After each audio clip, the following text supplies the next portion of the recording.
Mission presents The Story of Matthew by Helen Jeffrey. Episode 7, One Thing is Needed.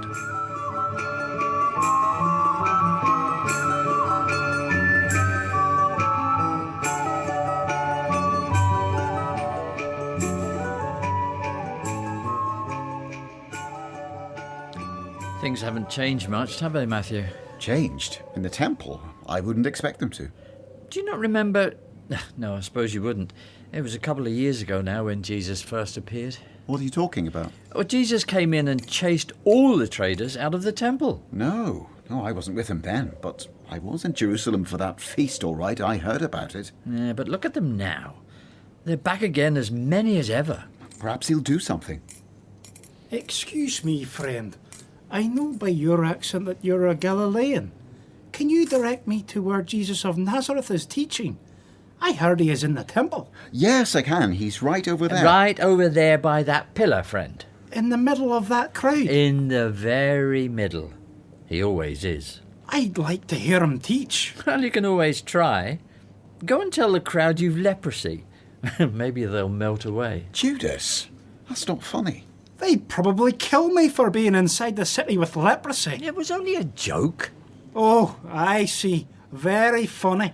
Please excuse my friend. He has a peculiar sense of humour. I think you'll find Jesus' words very helpful. Aye. Anyway, I'll go as near as I can get.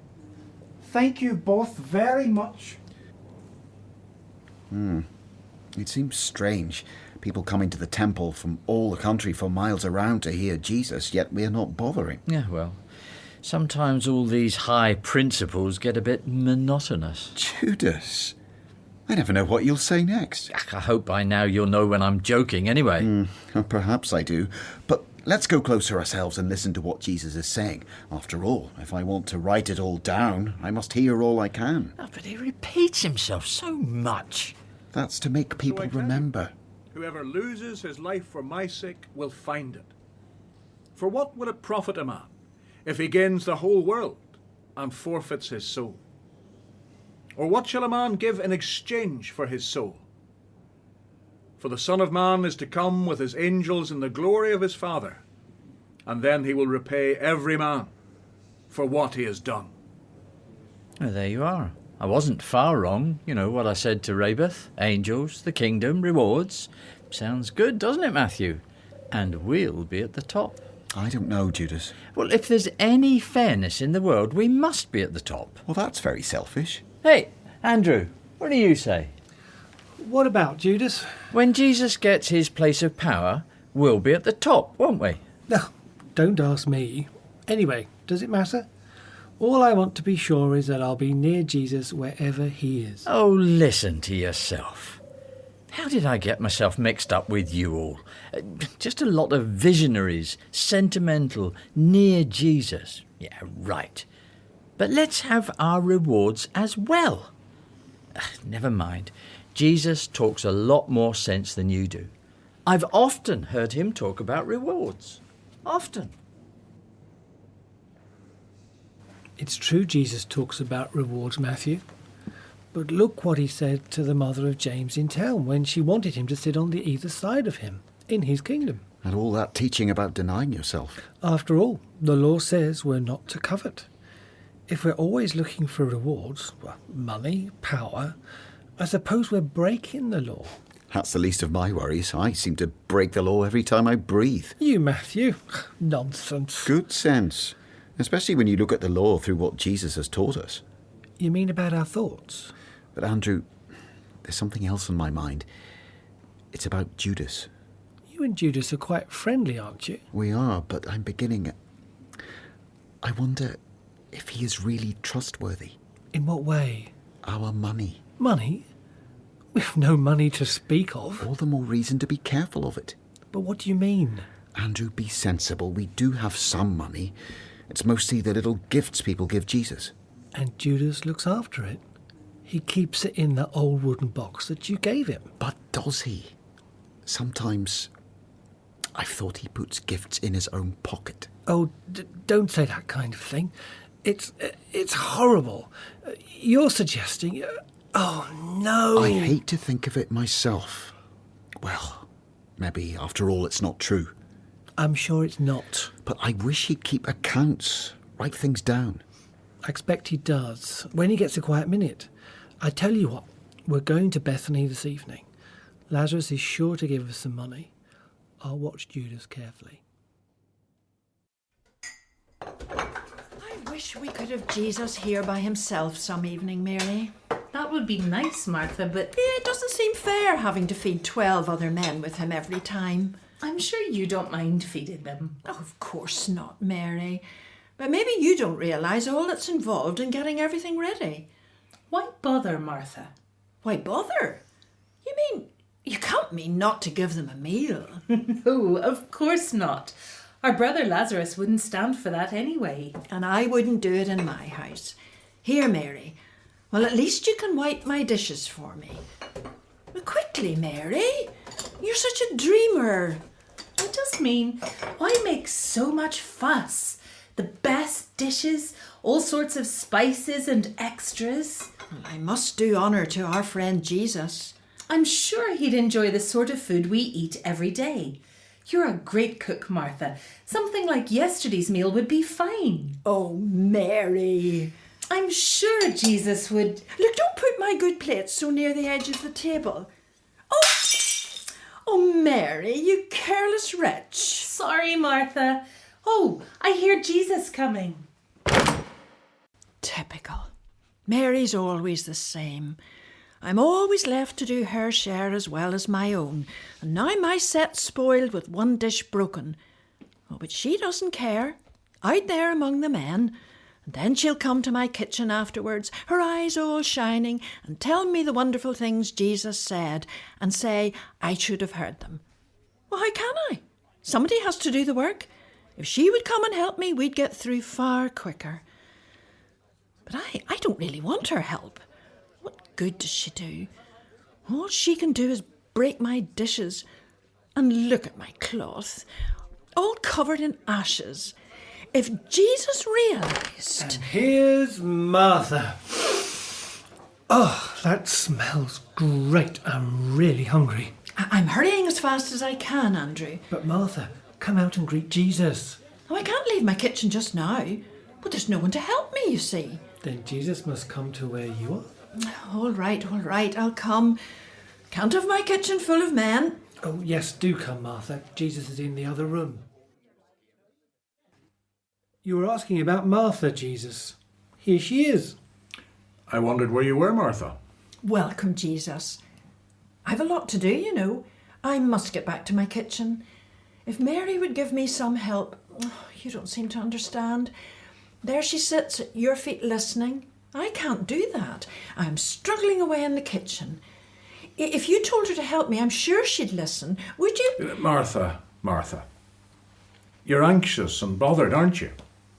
You've too many things in your mind. Only one thing is needed. But you can't be content with that. No. Mary is a very wise girl. She has made a good choice. I'll not be the one to take that away from her. What do you think of that, Matthew? That doesn't sound very fair to Martha, does it? I don't think Mary does her fair share. But Judas, we know Jesus doesn't always look at things the way we do. But he's always talking about loving people. Why didn't he show Martha some sympathy and understanding? That's all she was looking for, really. Sometimes Jesus has a deeper purpose than just soothing people's feelings. Sometimes he wants to teach them hard lessons. Well, what has Martha learnt from this? Maybe nothing. Maybe she's so cross she missed the lesson. But I think Jesus wanted her to learn to get her priorities right, that spending time with him is more important than working very hard for his sake. What an old sage you are, Matthew. You sound as if you've been thinking that out for days. The longer I spend in Jesus' company, the more I feel that everything he says and does is important and valuable. Yeah, I'm sure you're right. But I hope I'll never have to pass an examination on the subject. Oh, it's getting very hot in here. I'm off outside. Matthew, what about some music? But Jesus is teaching. I wouldn't want to interrupt him. He suggested it. He doesn't want to spend too long here. And you know, If he stops talking, I'm sure Mary will slip off into the kitchen to help her sister. Oh, she's a brave girl if she does. In the mood Martha's in, I would leave her alone. Martha's all right. She gets over it quickly. Well, are you coming? If you're sure Jesus wants it. Come and ask him. Before we go, Andrew, what about Judas? Judas?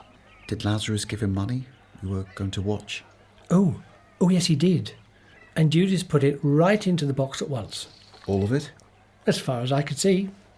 He didn't write it down anywhere. Maybe, of course, he knew I was watching. Or maybe I was wrong. Sometimes I wonder if it's just jealousy on my part. Jealousy? About what? About Judas being asked to look after the money. Did you want to do it? Not exactly, but... But what? It's not a job I'd care for. It's the sort of job I'm trained to do. I just wondered if the others chose Judas instead of me because I'd been a tax gatherer. The others didn't choose Judas to keep the money. You mean Jesus did? Nobody chose Judas but himself, as far as I know. He seemed to want to look after our money, so he does.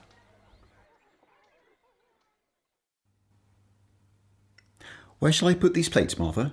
Here, Matthew. Thank you. I'll wash them in my basin here. Thank you so much for that lovely meal. I don't know how long it is since I had food as good as that. Oh, I expect your wife at home feeds you much better. Not my wife, but I have a young sister who cares for me. You say that as if you miss her. Indeed I do. I've thought of her often today as I watched you and your sister. What a privilege to have Jesus coming so often to your home. I wish Rabeth, my sister, had the chance to hear him more often. Where's your home? Capernaum. Well, Jesus is often in Galilee. Why can't she go and hear him? I suppose she could, but she never seems to want to. Well, you can tell her what Jesus says. I try to, but she gets impatient sometimes. She's often lonely, I'm afraid, since I began to follow Jesus. Yes, you and the others. You've given up everything to follow him, haven't you? You must love him very much. Love Jesus? Sometimes I wonder if I do. I admire his wisdom and all his wonderful teaching, all he knows about the law and the prophets, how he stands up to the Pharisees. But love? I don't know. I'm not like Simon. Every now and then he has a great outburst and pours out his love to Jesus, talking about what he's done and what he'd be willing to do. I'm not like John. John seems to understand Jesus so well and shares so many of his thoughts. I'm not like Judas. He's a clever chap and can convince people. I'm not like Andrew. He always seems to be bringing other people to Jesus. His brother Simon was the very first. I'm just so ordinary. Maybe. I don't know you very well. But I do know that Jesus had a reason for choosing you as one of his pupils. Well, maybe. He must have seen something in you that made him feel you would be useful in his service. Oh, I hope so, Martha. He's done so much for me. I do so want to be useful to Jesus, to repay him for the kindness he's given me.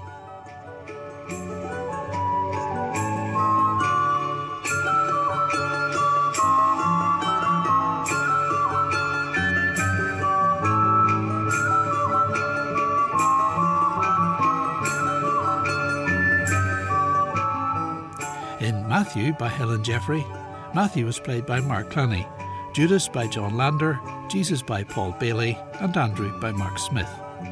Other parts were played by members of the Commission drama team. The play was produced in Commission Studios in Belfast by Colin Flanagan. Episode 8 is entitled Which Kingdom?